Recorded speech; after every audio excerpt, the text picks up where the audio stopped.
Hey YouTube and Happy New Year. I just wanted to show you some updates about the multiplication algorithm that I previously programmed into my Nano Kenbak 1. A multiplication algorithm first implemented by Ricky Bryce of Bryce Automation. I further enhanced this program to take into account carry so you can get products that are up to 2 bytes. I've had some difficulty doing FF times FF, but I have been able to get FF times F hexadecimal to run successfully.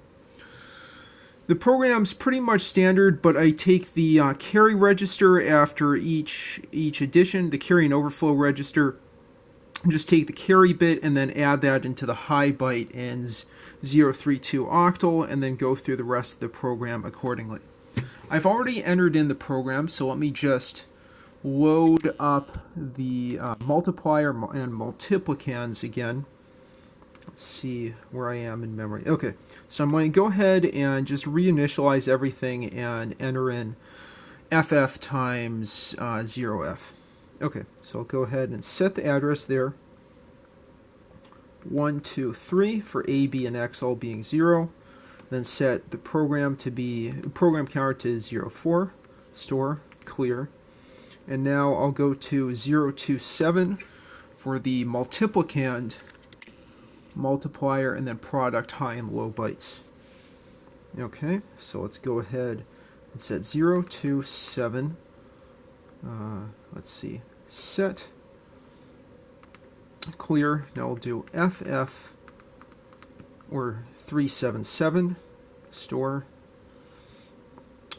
clear, times 017, okay, store, clear, and then 00, store and clear, and 00, store, clear, set again, run, and we see in our low byte we have F1, the answer should be EF1, so I'll go ahead back to the low and high bytes.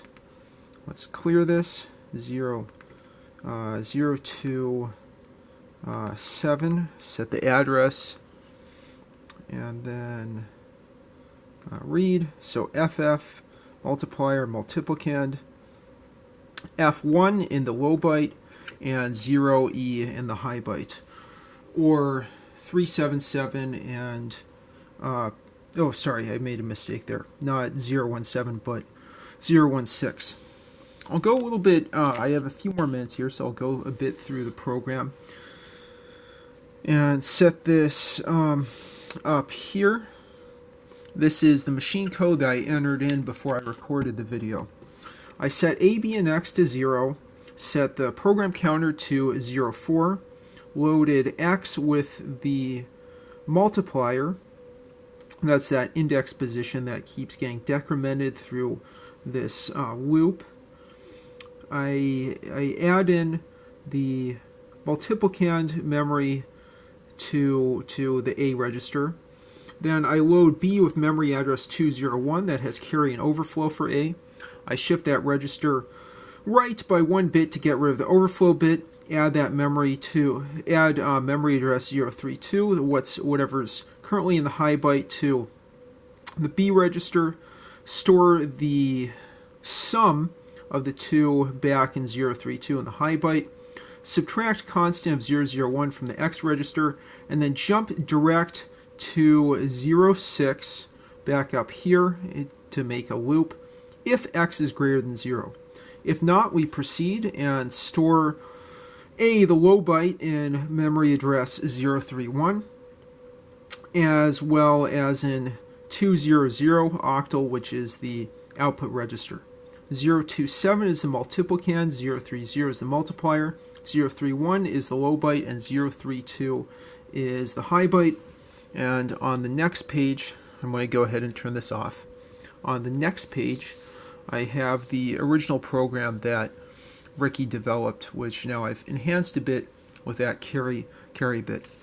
There's still more work to be done though. This should give FE01 as the product of FF times FF, but I'm not getting the correct result yet there. I think it has something to do with how many carries are going through. I think it's it's looping through too many carries and leaving that high byte as 0. So that I'm going to go through a little bit further, and once I have this further enhanced, I'll rewrite the program and do a new video. Anyway, Happy New Year. I hope we'll have lots more exciting minimalist computing, biking, cat, music, all tech videos, all these exciting themes continuing through the new year. I wish you all a happy, prosperous, and peaceful coming year.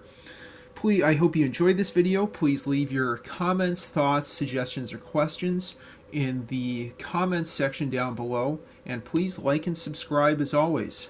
Have a great one.